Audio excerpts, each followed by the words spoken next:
When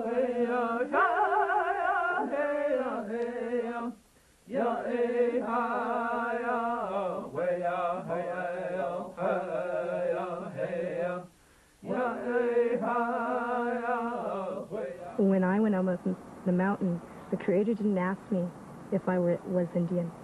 Didn't ask me if I was white.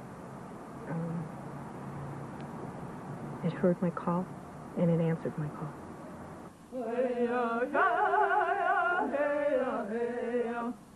When I first heard some of the Native American teachings, I remember weeping, talking about all things being connected, as I understand it, and that what you take, you must give back. There's a lot of people out there getting involved, interested in shamanism, curious about shamanism, and so the idea was to provide some sort of base for the white culture.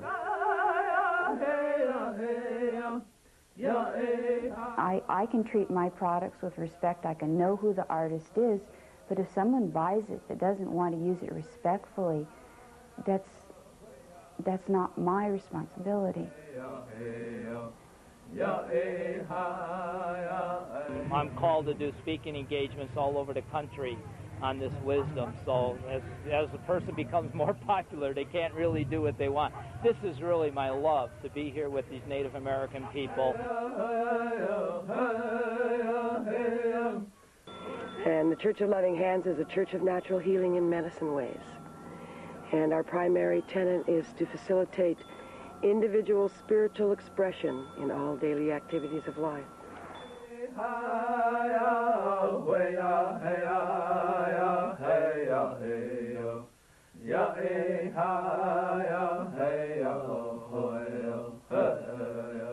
You can always tell a white person when they give the Indian name. It's always these Hollywood type of names, you know, Rolling Thunder or Swift Deer or yeah, you can always tell that kind of stuff, and they're always English names, so to speak. I think that's ridiculous because they don't know the reason why they have names. They don't have naming ceremonies. The name come to me when I was writing something about my grandmother. And I kept thinking about other names, other things, and everything. And this little voice said, "Nope, you are a Windfeather." Those people, Brooke Medicine Eagle, Jim Silver Eagle, why don't they pick up a name like Bloody Guts? Something, you know, that doesn't have that ring of power and spirituality. My name is Skyhawk Oyela. My Anglo-Saxon name is Rosalind, and I'm a Métis medicine woman of Blackfoot and Ojibwa heritage. I got my name on my vision quest, and I felt firm. This is my name. I knew I heard it. It felt right. It resonated in my being, and no one can take that from me. People can mock it if they want. People can, you know, do whatever they wish with it, but I feel it in my being, and that describes who I am. But the Indian name comes from a very honored place and a very special, you know, like a family carrying on its tradition through its name, you know. Those are treated with great respect and honor. We don't just pluck names out of somewhere, you know.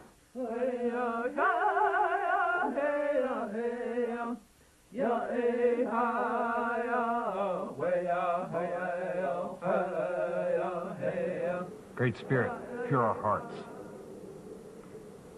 Let our voices express our joy and our connectedness here as one people at one fire. Ho!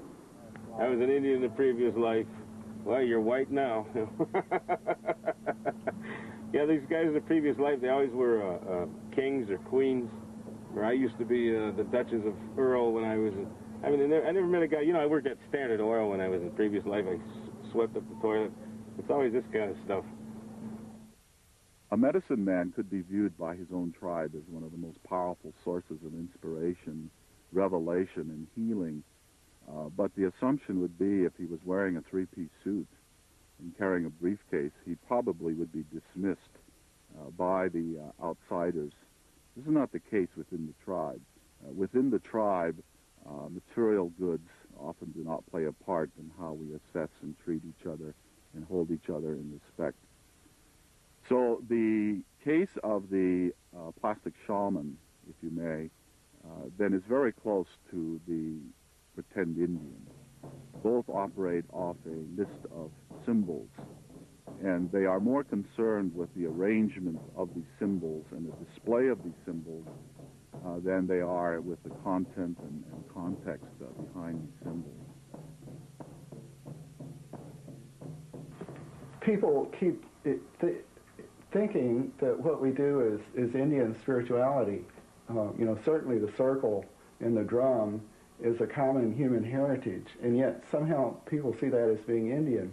And so I think that's a lot of what we're getting from the Center for the Spirit and J.C. Eaglesmith and other people that attack us who don't really know what we do. They haven't really experienced it. The heart of it is 3 days and nights fasting, and we do use the medicine wheel as a metaphor, but other than that, I have to tell you honestly, I don't know how Native Americans do lead Vision Quest other than stories I've heard. I haven't experienced it.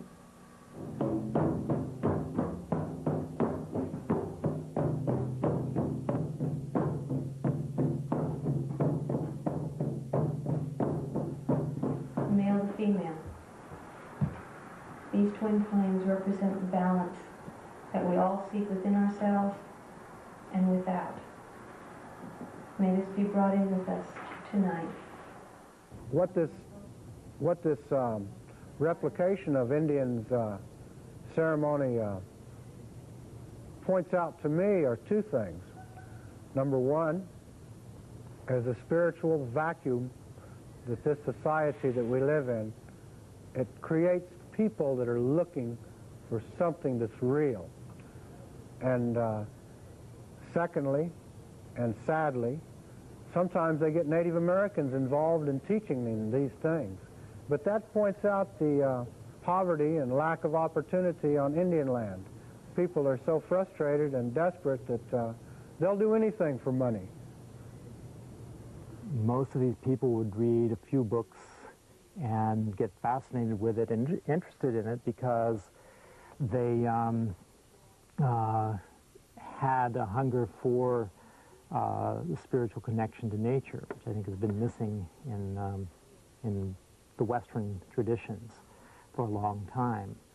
The idea was to give some sort of real basis, real content, so people could know how to proceed. I spent years as a child going to all the different churches because I was drawn to the ritual and the ceremony. But none of them fit for me. None of them were right. The church that I loved, that was in my heart from the time I came in here, was the Mother Earth. This is my cathedral. This is my church. It's always been that way for me, and it will always be that way. You know, they can build a sweat house and they can go in, they can learn the song. But it's fake.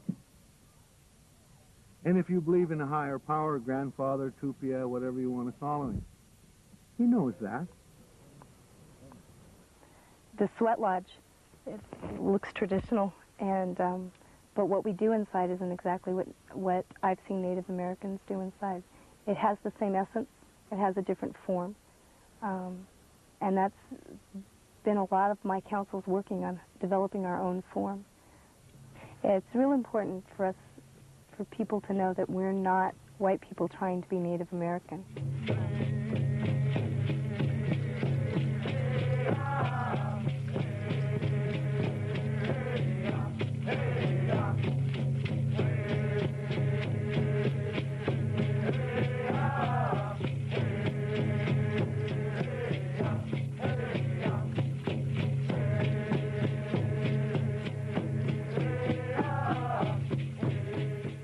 I I suspect that a lot of pan-Indian shamanism conducted by non-Indians is strictly based on visits to Indian reservations and reserves during the summertime, when often powwows, which are not religious ceremonies, total secular, commercialized, very close to the rodeo, often people come and see those. When they see the pageantry and they see the genuine bonding amongst Indian people, that part is authentic and that part is real, coming together once a summer in a large encampment so you can meet people and visit old friends and relations and things like that.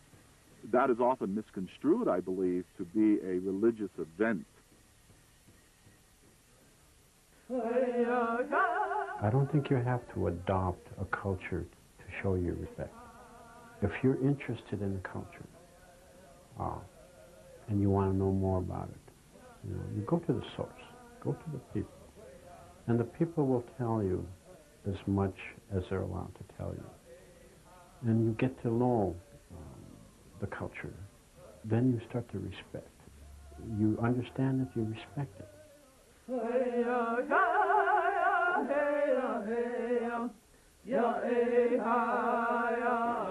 They're in areas where they don't belong, because in order to be an Indian spiritual leader, you have to be born and raised that way. It doesn't come from a book, and it doesn't come from a couple fast lessons on the weekend or whatever, and they can't have that. They aren't able to have that. You look in those books and there's Vision Quest in 3 days, and we all sit there and say, we don't do it in a year sometimes. Learn how to build a sweat lodge in a weekend. It took me 2 years and a lot of stumbling. We didn't offer that to the public for years, and it's because we knew we didn't have it down yet. It wasn't right yet.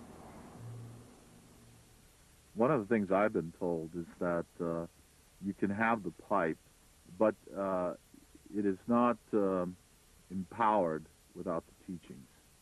And that the teachings that go with religion, tribal religions, often have this long association from the beginning, the genesis of the tribe up until the present day. Even though a lot of the people getting involved in these ways and sometimes picking up shamanic activities may not have the shamanic background, but they may have gone through a great deal of other experiences, life experiences, that may have prepped them in a certain way. The sweat lodge I was taught and given, and I had to earn the right to do the sweat lodge. I had to earn the right by doing it all, learning the fire, learning the ways of the lodge. So I earned that right over the years.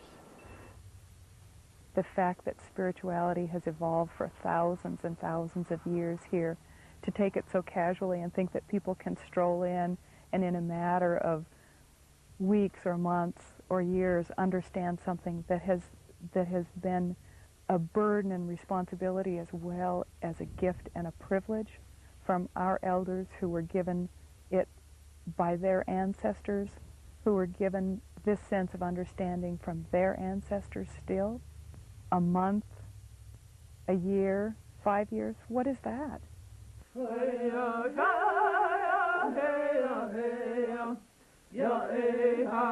Your birth date falls in the realm of you are a raven.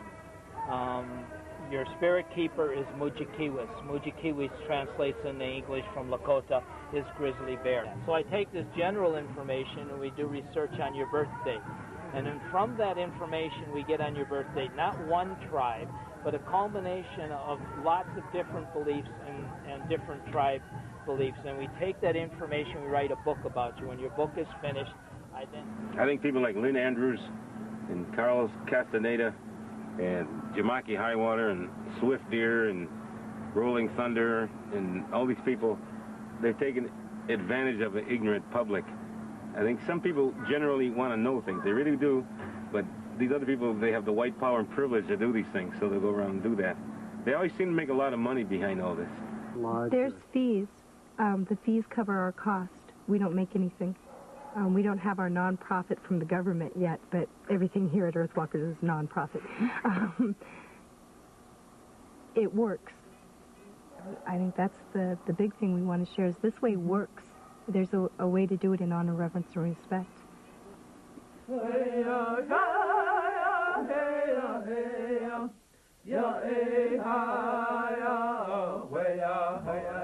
Once again, it's taking what's sacred and making it profane. It reminds me of how I would respond if someone asked me what price I would set on my grandmother or grandfather. How can you sell something that has to do with your very survival? I have a problem in the fact that we're using buying and selling in somewhat of a derogatory way, when in fact buying and selling is a reciprocal aspect that happened hundreds of years ago, but it might have happened with shells. Money is an exchange form. It always has been. We're trading. It isn't necessarily bad just because you sell something. They have only seen the profit side. I've heard people where they charge anywhere from $50 to $100 to take you into a sweat lodge, which to me is very hurtful to the ancestors who looked at the sweat lodge as a place of sacredness. You know, when somebody is trying to teach you something, and if the message is real, it shouldn't cost you anything. That learning is free. That sharing is free. And if there's somebody that's going to sell you a sweat lodge or sell you a ceremony, well, that simply violates the spirit of that very act. It's like somebody trying to sell you the Brooklyn Bridge. It can't be done. And it's the same with Indian ceremonies. It just simply can't be done. The elders are very private about our religion and our spirituality. And it's my sense that those that know don't say, and those that say don't know.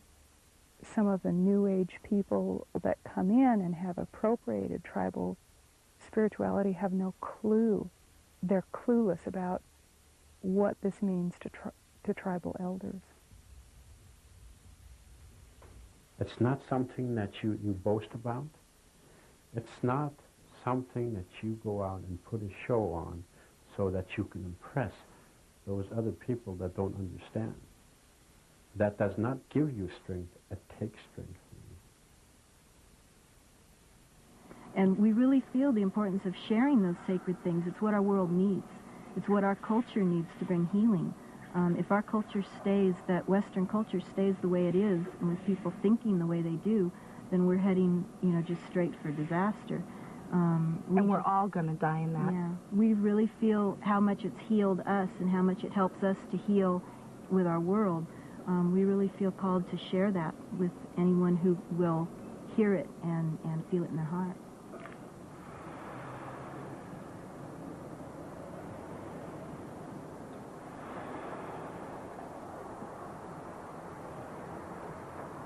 One people, one fire. We give this to you, Creator. A proselytizing religion that seeks its survival via membership by bringing in people that never had any connection to that religion.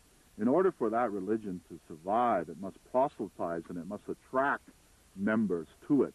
One of the ways of attracting membership is with a great deal of pageantry, a great deal of extended symbol, a great deal of promise that symbols will reveal inner truth. This does not happen in tribal religions. And part of using it means giving it away to your world. And that's been part of our growth here at Earthwalkers, is figuring out what our part in the world is. And that has brought us out into a larger community than just our own small circle. And our dream, our vision is that this is eventually going to encompass the globe and include all people. We want to educate people about Native American issues. We want to educate the American public or the United States citizens about their complicity in what has happened and what is continuing to happen to Native American communities in the name of their government. And the message that we share with the public is a message that is a spiritual message, that in fact we all have a responsibility to the earth, that we all have a responsibility to our children and grandchildren and future generations, no matter what race or culture or ethnicity or where we're coming from. But we're absolutely not trying to proselytize. We're not trying to get people to be practitioners of Native American religion. We're not trying to get them to adopt our ways. I've spent all my life being a bridge maker. My weapon is education and communication, so people will have understanding. Once people have understanding, then they can act in a good way. They can act with balance in their lives. My path on the Mother Earth is a bringer of light, a light bearer, that's it. How godly of someone to know what it is that's right spiritually for other people. That's that whole missionary proselytizing ethic. Come to me, I have what you need, and bring me your money. That's the antithesis of tribal spirituality.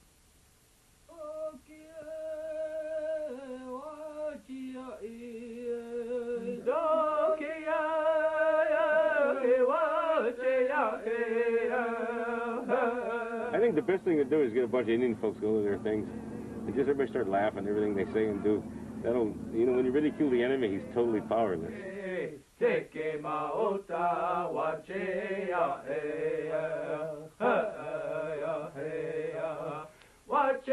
You know, when you go for this New Age stuff, it's like you're trying to make the wound seem like it's okay on top, when in fact the wound needs to be lanced down to the quick, down to the living skin, down to where it hurts, at a place where healing can start to take place. But in order to remove that cancer, we have to establish relationships with each other that are built upon respect for these ancient cultures.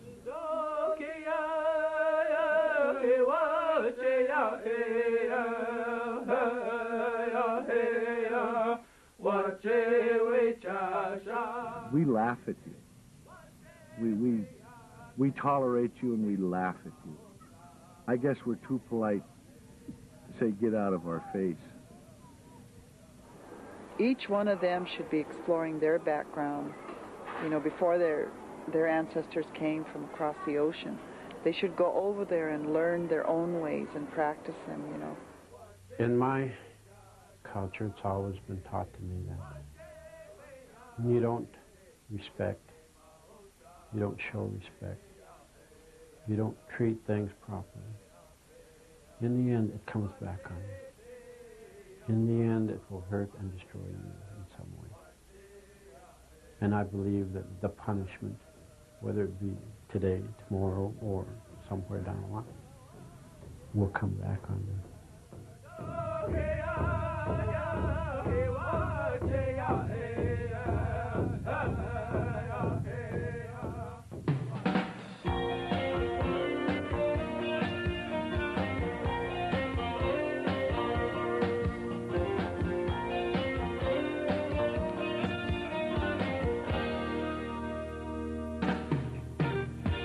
Somewhere in the Black Hills, an old man stands, praying from his heart with a pipe in his hand. He's heard the stories of the Hollywood medicine man who sells the sacred pipe to the white man. They killed our people, then they took our land. Now they're buying our religion. This is more than we can stand.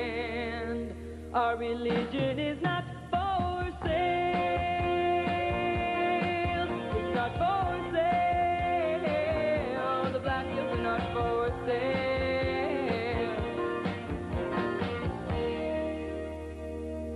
Our religion is not for sale.